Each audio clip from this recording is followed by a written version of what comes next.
Hello, I'm David Green. I'm the Principal Investigator for Addressing Health, a 3-year collaborative project funded by the Wellcome to explore workplace health in the 19th and early 20th century British Post Office.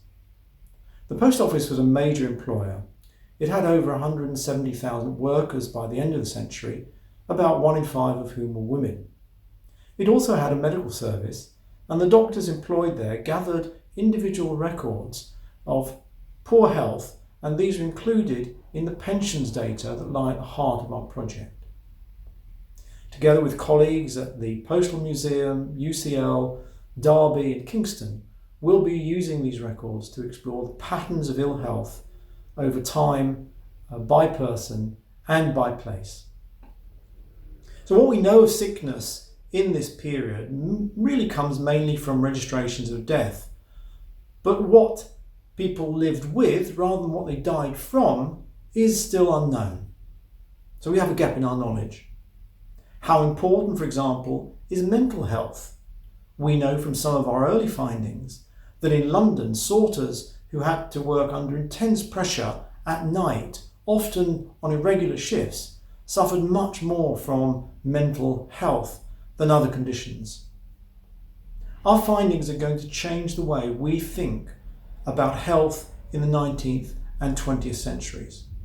We'll get a much better understanding of the types of work in the service sector compared to other trades.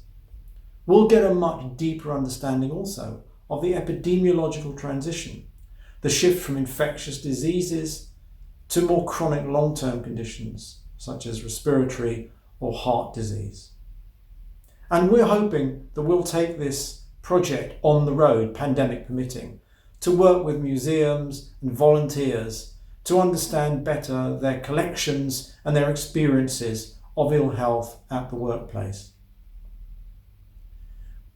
We'll also make this data freely available on a visualization tool that anybody can use, from GCSE students taking a module on health and medicine to retired posties.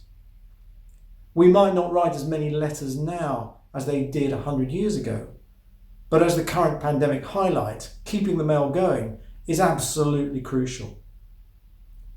And that depends on the health of the workforce, and that's why we're doing this project.